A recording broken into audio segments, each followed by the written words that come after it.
Assalamualaikum warahmatullahi wabarakatuh. Waalaikumsalam warahmatullahi wabarakatuh. Alhamdulillahirabbil alamin. Marilah kita panjatkan puji dan syukur kehadiran Allah Subhanahu wa taala, di mana pada pagi hari ini kita dapat berjumpa kembali dalam pembelajaran di masa pandemi ini. Anak-anak sekalian, perlu kita ketahui bahwa dengan adanya pandemi ini maka kalian sudah cukup lama tidak belajar di sekolah, dalam arti tidak melakukan pertemuan tatap muka. Pada hari ini kita berjumpa dalam kelas, dalam pertemuan tatap muka yang terbatas. Mudah-mudahan ini dapat mengobati kerinduan kalian pada sekolah, pada teman. Walaupun kita lakukan pertemuan ini secara terbatas dan bergantian, kalian paling tidak mendapatkan materi dari guru yang bersangkutan. Setelah sekian lama kita melakukan pembelajaran secara online. Nah, anak-anak sekalian yang sempat hadir pada pertemuan ini,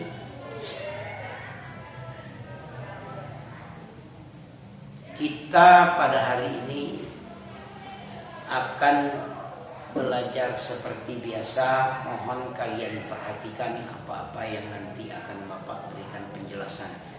Dan kepada anak-anak yang berada di rumah yang kemungkinan nanti akan melakukan pembelajaran tetap melalui metode daring, artinya kalian nanti mohon bersabar, karena pada saatnya nanti kalian akan, mudah-mudahan kalian akan ikut seperti kawan-kawan kalian yang hadir pada hari ini. Nah, untuk anak-anak yang berada di rumah nanti juga silahkan disimak, diperhatikan video-video yang akan dijelaskan, akan disampaikan oleh guru-guru mata pelajaran kita yang lain. Baiklah anak-anak sekalian, pada hari ini kita akan belajar pendidikan Pancasila dan kewarganegaraan. Jadi karena ini adalah pertemuan kita yang pertama, maka sudah tentu kalian mungkin belum tahu sama bapaknya. Belum. Nama Bapak Mehdi Ansori. Nama Bapak Mehdi Ansori. Karena kalian pembelajaran daring sudah berapa tahun? Dari kelas berapa? Kelas 7. Dari kelas 7, kelas 8 sampai sekarang ke kelas 9. Mudah-mudahan wabah virus corona ini segera berakhir sehingga kalian nanti bisa masuk sekolah. Jadi kalau seandainya nanti kalian sampai tamat tidak masuk sekolah, maka kalian ini nanti akan tercatat dalam sejarah sebagai lulusan tanpa pernah sekolah, ya. Lulusan pembelajaran daring. Nah itu, makanya berdoalah kalian semoga pandemi ini cepat berakhir, kita bisa melakukan tatap muka kembali. Baiklah, tidak berlama-lama, Bapak hari ini tidak akan menyampaikan materi terlalu banyak, karena kita dalam pembelajaran secara online ini nanti kalau terlalu lama anak-anak nanti akan jenuh melihat videonya. Beda dengan kalian yang melakukan interaksi dengan Bapak. Kita akan mempelajari yang pertama adalah dinamika perwujudan Pancasila sebagai dasar negara dan pandangan hidup bangsa. Jadi kita yang pertama akan melihat Pancasila itu penerapannya dari masa ke masa. penerapan Pancasila ini dari kurun waktu ke kurun waktu hingga sekarang. Jadi Pancasila itu kan adalah dasar negara kita ya, yang sering kita baca setiap hari Senin. Coba Pancasila, satu, kuat-kuat, satu, dua, tiga, Persatuan Indonesia. empat, kemanusiaan, kerakyatan, lima, keadilan sosial bagi seluruh rakyat Indonesia. Nah, anak-anak sekalian, Pancasila ini adalah dasar negara dan pandangan hidup bangsa Indonesia yang telah kita sepakati bersama oleh seluruh komponen bangsa.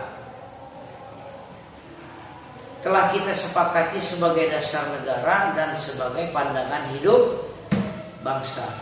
Nah, akan tetapi dalam perwujudannya, dalam pelaksanaannya, Pancasila ini mengalami pasang surut. Pancasila ini mengalami ujian dan cobaan karena ada beberapa upaya untuk mengubah Pancasila ini sebagai dasar negara Republik Indonesia. Ada berbagai upaya. Dan alhamdulillah berbagai upaya tersebut dengan persatuan dan kesatuan yang ada di negara kita, persatuan dan kesatuan seluruh komponen anak bangsa, kita dapat menggagalkan segala upaya yang ingin mengganti Pancasila itu sebagai dasar negara Republik Indonesia. Ada beberapa fase di mana Pancasila ini mengalami ujian berat sebagai dasar negara. Ya, sebagai gambaran umum, ada pemberontakan yang terjadi di negara kita, ada gerakan-gerakan separatisme yang ingin memisahkan diri dari negara kesatuan Republik Indonesia, yang tujuan akhirnya adalah merubah ideologi, merubah dasar negara kita menjadi ideologi yang mereka inginkan. Sebagai contoh misalnya pemberontakan PKI, pemberontakan Partai Komunis Indonesia. Pemberontakan PKI ini pernah terjadi 2 kali dalam kurun sejarah bangsa Indonesia. Yang pertama tahun 1948, ya, meletus pemberontakan PKI di Madiun yang dipimpin oleh musuh. Tujuan dari pemberontakan ini adalah ingin merubah negara kita, ingin merubah ideologi atau ingin merubah dasar negara kita yang Pancasila menjadi dasar negara yang berideologi komunis. Alhamdulillah bisa digagalkan oleh TNI dan seluruh segenap bangsa Indonesia. Kemudian memberontak lagi pada tahun 1965 di bawah pimpinan DNID. Pemberontakan ini dilakukan di Jakarta, di mana dalam pemberontakan ini di samping tujuannya sama, ingin merubah dasar negara kita menjadi dasar negara yang berideologi komunis, pemberontakan ini telah membuat gugurnya pahlawan revolusi. Ya, beberapa jenderal TNI Angkatan Darat dibunuh dengan kejam, diculik, kemudian dibunuh dan dimasukkan ke dalam sumur tua yang disebut dengan lubang buaya. Kalau kalian nanti sempat berwisata ke tempat di Halim Perdana Kusuma, di situ ada taman pahlawan revolusi yang akan menceritakan bagaimana kejamnya pemberontakan PKI. Nah, anak-anak sekalian, di samping berbagai upaya tadi, banyak sebenarnya. Nanti akan Bapak jelaskan secara detail, itu hanya gambaran umum. Ada pemberontakan DITI, ada pemberontakan PRRI Permesta, ada pemberontakan Republik Maluku Selatan.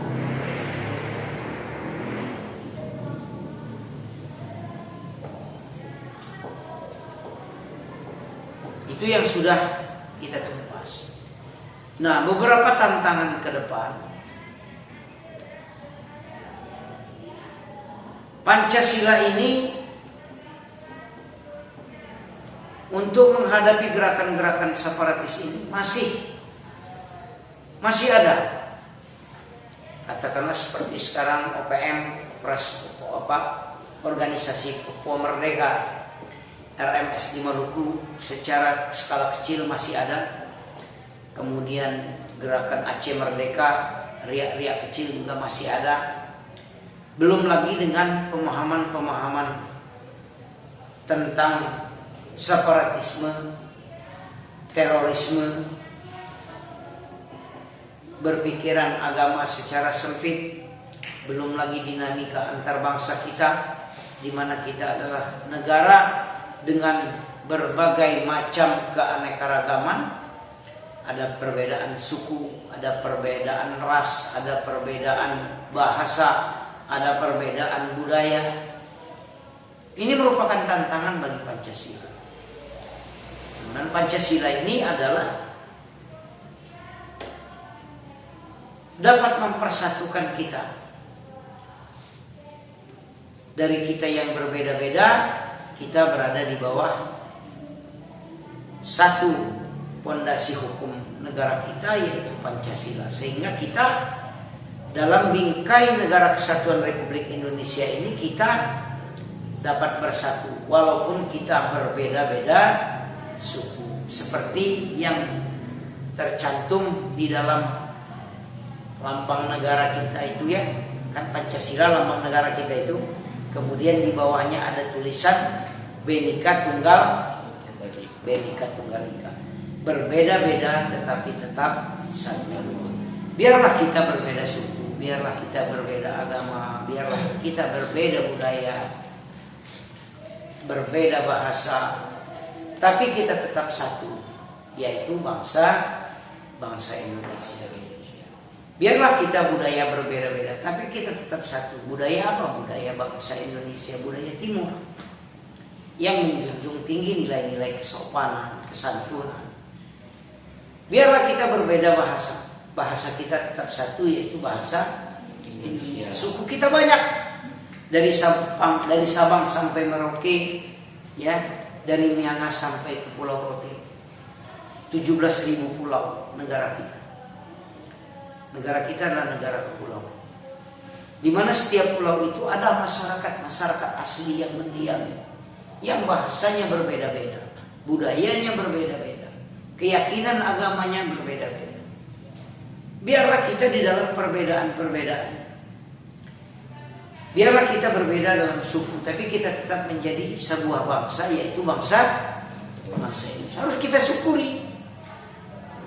Dengan dengan ratusan suku bangsa di Indonesia ini, kita bisa bersatu. Coba kalian bandingkan dengan negara-negara yang ada di luar negeri.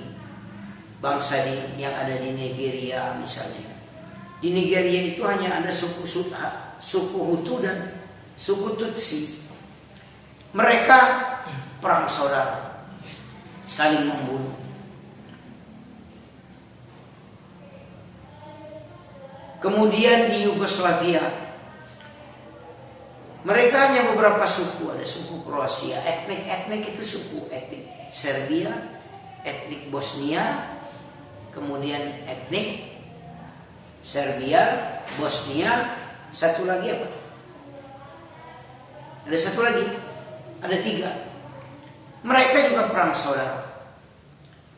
Sementara kita bangsa Indonesia banyak suku, ya, banyak suku.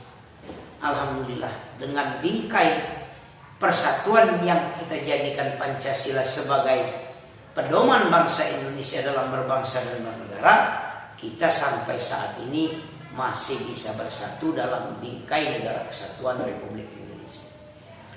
Biarlah kita berbeda agama. Agama kita banyak di Indonesia.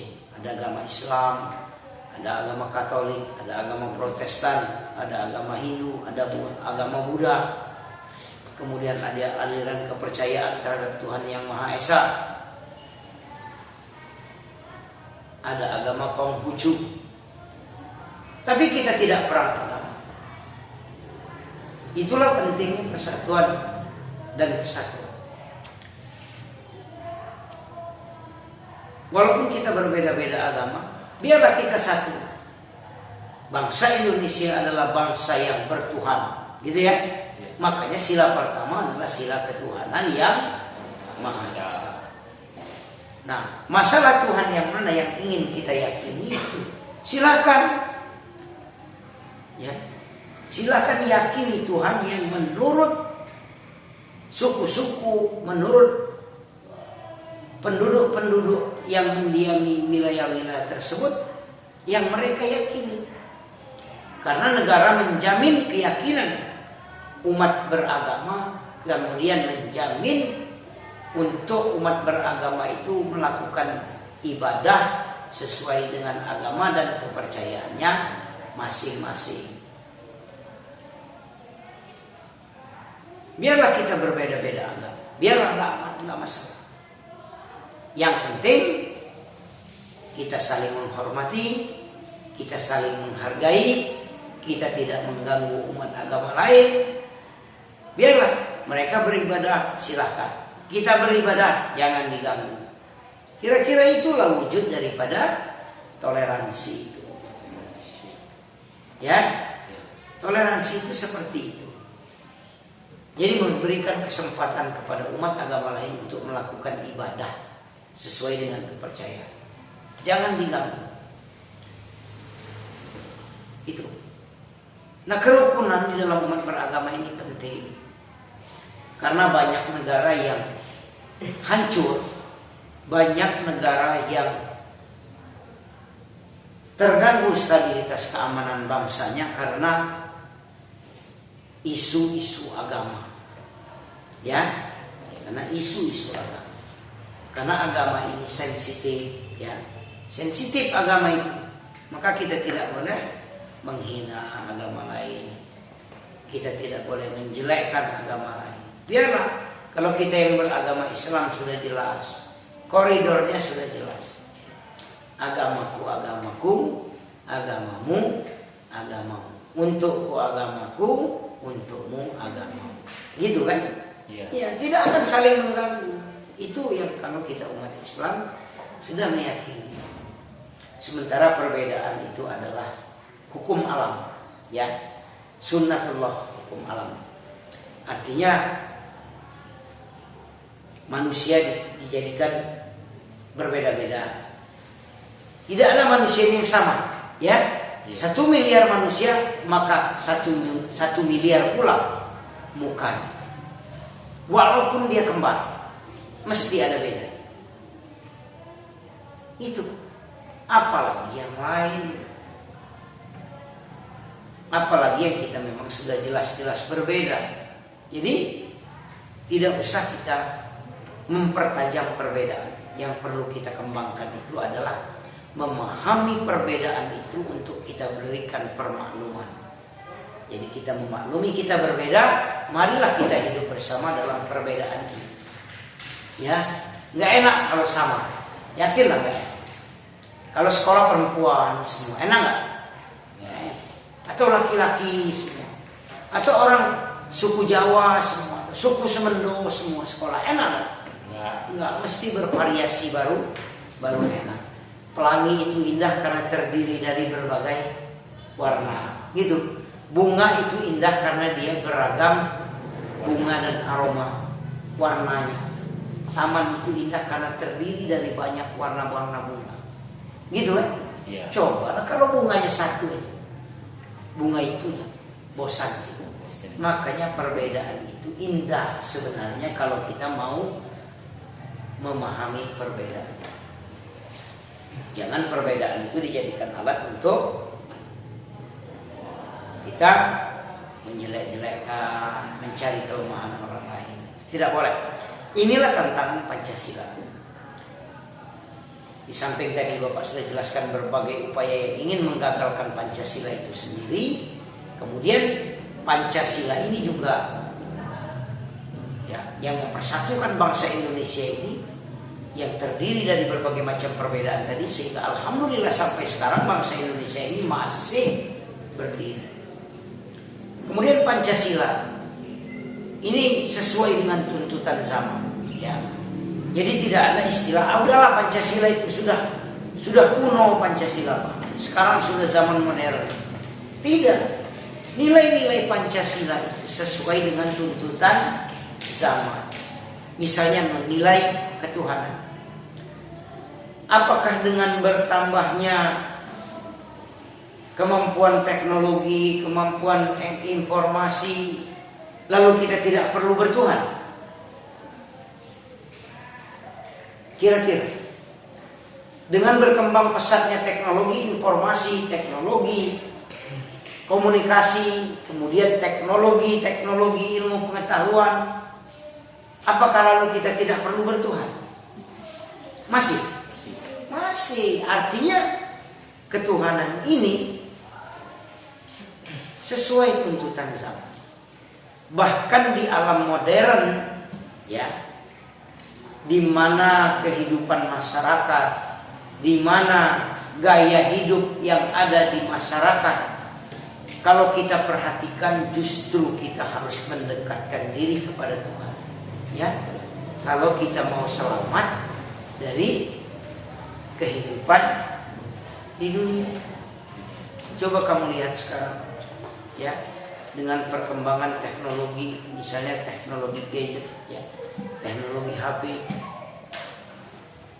HP ini anak-anak sekalian, dia bagaikan pisau bermata dua, ya.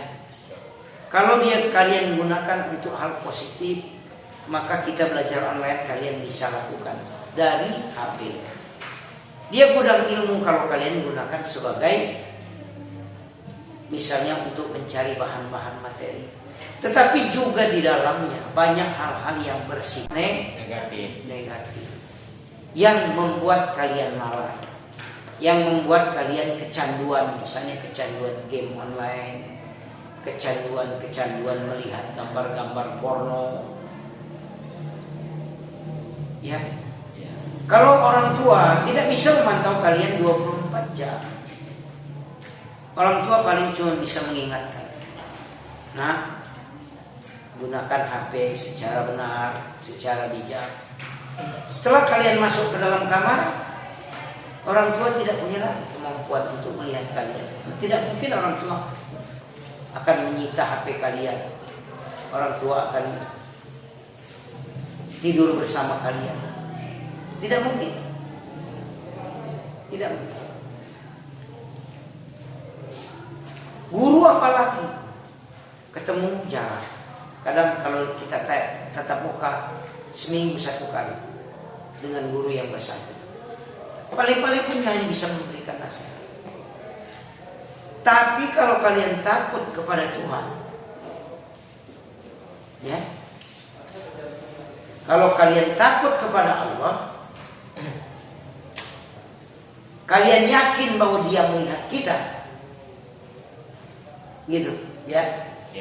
Maka kita tidak akan melakukan perbuatan atau melakukan hal-hal yang tidak baik berkenaan dengan HP. Tuhan lihat, malu. Walaupun orang lain tidak. Kira-kira.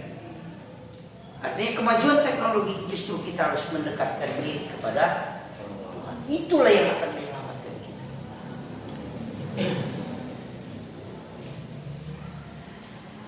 Dengan kemajuan dunia modern ini, apa tidak perlu lagi nilai-nilai kemanusiaan? Sila kedua, kemanusiaan yang adil dan beradab. Masih perlu tidak? Masih. Karena manusia itu memiliki naluri kemanusiaan. Ya? Iya. manusia itu disebut manusia manakala dia berbeda dengan hewan. Ya, Iya. manakala dia berbeda dengan binatang, manakala dia berbeda dengan malaikat, manakala dia berbeda dengan jin. Ya, Iya. agama kita mengajarkan manusia diciptakan oleh Allah dari segumpal Iya. tanah, Nabi Adam. Kemudian diciptakan ibu Hawa dari tulang rusuk yang sebelah kiri. Gini. Itu awal mula penciptaan manusia. Jin diciptakan dari api, ya. Malaikat dari cahaya. Nilai-nilai kemanusiaan inilah yang membedakan kita dengan makhluk-makhluk Tuhan yang lain. Malaikat itu, anak-anak sekalian, tidak diberikan oleh Allah nafsu, ya. Malaikat tidak punya keinginan. Dari dia pertama kali diciptakan, ada malaikat itu yang hanya bersujud saja, bertasbih saja, dan dia tidak pernah bosan. Dia tidak mengeluh. Kenapa? Karena malaikat tidak diberikan oleh Tuhan nafsu. Binatang diberi oleh Tuhan nafsu, diberi, makanya dia melakukan itu tadi, reproduksi untuk memperbanyak keturunan. Mereka melakukan kawin, nafsu hewani, ingin makan, ingin minum, ingin melanjutkan keturunan dan lain sebagainya. Ini yang membedakan antara kita dengan malaikat dan hewan. Tapi hewan tidak diberi akal, ya. Makanya hewan itu telanjang, nggak malu dia, ya kan? Iya. Ada kucing pakai pempes, kemana aja dia mau buang air besar, di situ dia. Karena dia tidak dikaruniai akal. Malaikat tidak diberikan nafsu. Sementara manusia diberikan keduanya, diberikan akal, diberikan nafsu. Makanya kalau manusia itu mampu mengendalikan akal dan nafsunya, ya, dia bisa lebih tinggi derajatnya daripada derajat para malaikat. Tapi kalau dia tidak bisa mengendalikan nafsunya, maka dia lebih rendah daripada hewan. Kucing tidak pernah membunuh anaknya. Harimau walaupun dia malu puas tidak mau dia membunuh anaknya. Manusia ada yang membunuh anak. Itu kalau dia tidak menggunakan akalnya, tidak menggunakan nafsunya, ya, hanya memperturutkan hawa nafsunya, tidak menggunakan akalnya, maka dia bisa lebih rendah daripada binatang. Tapi kalau dia manusia ini baik menggunakan segenap akalnya dan mampu mengendalikan hawa nafsunya, maka sebagai contoh Nabi Muhammad SAW itu dia waktu Isra Mi'raj ada sebuah batas yang tidak bisa dimasuki oleh malaikat Jibril, ya. Malaikat Jibril hanya bisa mengantar sampai di sebuah pintu, dia nggak bisa masuk. Ini menunjukkan bahwa derajat Nabi Muhammad lebih bagus. Artinya diberikan lebih keutamaan oleh Tuhan daripada malaikat Jibril sekalipun. Ini artinya dengan semakin berkembangnya teknologi informasi komunikasi, justru kita tetap harus, yaitu tadi, mempertahankan nilai-nilai kemanusiaan. Kalau kita mau disebut sebagai manusia, gunakan akal pikiran, kendalikan hawa nafsu. Itulah manusia. Ya, Iya. kemanusiaan yang adil dan beradab. Adil apa adil? Apakah kalau sudah maju dunia ini kita nggak perlu adil lagi? Masih perlu kan? Masih perlu beradab kan? Iya. Adab. Orang yang beradab itu makhluk mulia. Ya, kalau memiliki adab. Adil itu artinya memberikan sesuatu pada tempat, pada hak.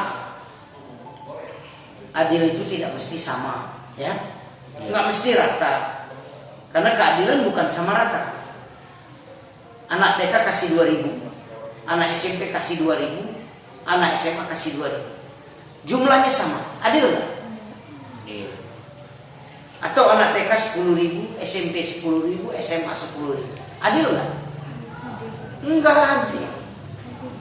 Anak TK 10.000 kaya raya dia, karena jajanan dia cuma es bonbon paling. Ya. Kamu yang SMA harus transport keluar, kan gitu. Kebutuhan juga lebih banyak. Jadi keadilan itu bukan sama rata, ya. Bukan sama rata sama rasa. Keadilan itu memberikan sesuatu pada porsi dan kebutuhan. Itu adil. Anak TK 3.000, anak SD 5.000, anak SMP 7.000, anak SMA 10.000. Berjenjang. Ini adil karena kebutuhan anak SD, SMP dan TK beda. Gitu ya. Kalau SMA kan jajannya nggak mungkin jajan permen, jajan ciki, mungkin nggak? Ya, kalau SMA dia kadang sudah mau pempek, mau soto, gitu kan? Jajannya sudah beda. Jadi keadilan itu tidak sama rata, memberikan sesuatu kepada diri kita, pada diri. Ini mata-mata saya, gitu ya. Kita harus adil dengan mata kita ini. Berikan hak. Kapan hak? Malam, waktu kita beristirahat. Gitu kan? Jangan melotot terus sampai jam 3 subuh, jam 4. Enggak adil kamu sama mata. Besok dia merah, ya? Dia ngantuk. Jam belajar dia ngantuk. Kenapa? Karena kita tidak adil pada mata kita. Berikan hak. Tuhan menciptakan mata ini. Tuhan untuk melihat. Setelah kita melihat, kita perhatikan. Setelah kita perhatikan, kita renungkan. Dan gitu.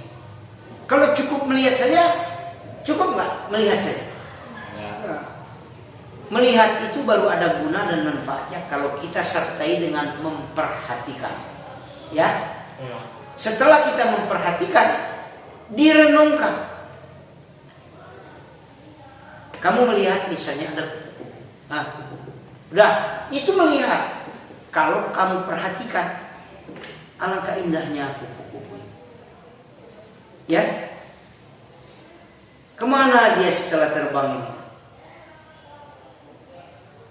Sebelum dia menjadi kupu-kupu ini, apa? Nah, ini masuk ke alam perenungan. Baru kita memperoleh hasil dari apa yang kita lihat. Ya, makanya sedikit Bapak sampaikan. Itu adil kepada tubuh kita. Baru mata itu, belum yang lain ya. Mulut, hidung, telinga, tangan, kaki, kepala yang di dalam kepala, otak kita. Kalau kamu mau adil dengan otak kamu itu cerdas semua. Ada nggak manusia yang diciptakan Tuhan itu kodratnya bodoh? Tuhan menciptakan salah. Terus Pak, kenapa ada yang pintar, ada yang tidak? Ya. Apa Tuhan itu memberikan memori otak saya dikit, Pak? Sehingga saya kalau ngapal baru masuk dikit udah pening, Pak. Kalau otak saya ini cuma 2 giga, Pak. Memorinya dikit.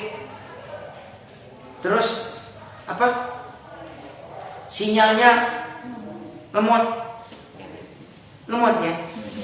Kalau dijelaskan mesti berulang-ulang. Ini berarti sinyalnya, ya. Kalau diisi 1 halaman, udah terasa penuh, ya. Aduh, udah terasa penuh. Jadi otak kita itu ada prosesor, sama dengan komputer. Prosesornya ada, memorinya ada.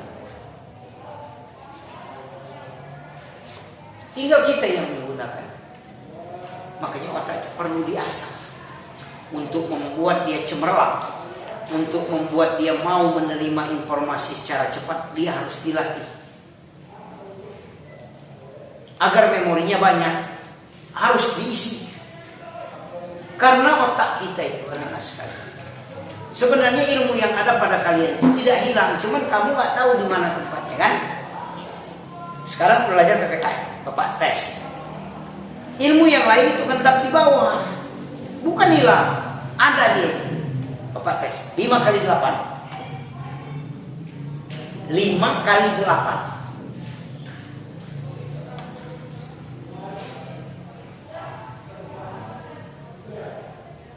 5 kali 8 40. Masa lu 1 kali 5, 5 kali 2 10. Enggak hilang. Enggak hilang. Oke, nana sekalian, kira-kira itu yang dapat Bapak sampaikan untuk awal pertemuan kita pada hari ini.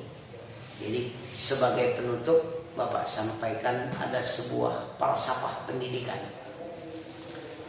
yang disampaikan oleh orang Cina, ini bukan orang Indonesia. Kalau orang Indonesia itu tokoh pendidikannya namanya Ki Hajar Dewantoro. Dia menyebutkan ada Ingarso Sumtuludo, Ingadio Mangun Karso, Tuturi Handayani. Silahkan nanti buka YouTube, buka Google, apa arti yang kata Bapak Ingarso Sumtuludo, Ingmadio Mangun Karso, Tuturi Handayani. Ada falsafah dari orang Cina yang Bapak bilang namanya Konghucu. Konghucu itu mengatakan bahwa kalau kita mau sukses belajar, gunakanlah semua indera kita. Kalau kita hanya saya lihat, saya dengar, maka saya lupa. Ya. Saya, Bapak ulang. Saya dengar, saya lihat, saya lupa. Kalau kita belajar hanya melihat dan mendengar, maka saya lupa. Saya lihat, saya dengar, saya catat, maka saya ingat. Artinya harus menggunakan tangan juga. Saya dengar, saya lihat, saya catat, saya ingat. Yang ketiga, saya dengar, saya lihat, saya catat, saya kerjakan, saya bisa. Kamu sekolah mau bisa? Tidak hanya mau ingatkan, mau bisa. Apa mau lupa? Bapak tanya, sekolah kamu mau lupa? Apa mau ingat? Mau ingat. Sekolah ini yang paling bagus itu ingat apa bisa? Mengerjakan. Cukup ingat atau harus bisa? Ingat saja. Halo kamu? Ingat saja kamu? Harus bisa. Ingat kebersihan. Sebagian dari iman. Gosok gigi. Ingat Pak gosok gigi. Enggak pernah digosok. Gimana hasilnya? Iya, hancur gigi kita. Ya enggak? Iya. Artinya penting itu dikerjakan. Ya, harus bisa. Jadi kalau kamu mau lupa, ya udah. Saya ingat, saya lihat, saya dengar. Kamu lupa. Kalau kamu mau ingat, saya lihat, saya dengar, saya catat, baru kamu. Kalau kamu mau bisa, saya lihat, saya dengar, saya catat, saya kerjakan, maka saya bisa. Kira-kira itulah anak sekalian, pertemuan kita yang pertama ini mudah-mudahan sekali lagi Bapak katakan tadi dapat mengobati kerinduan kita. Bukan hanya siswa tapi guru pun juga rindu sebenarnya ingin kembali sekolah seperti yang ingin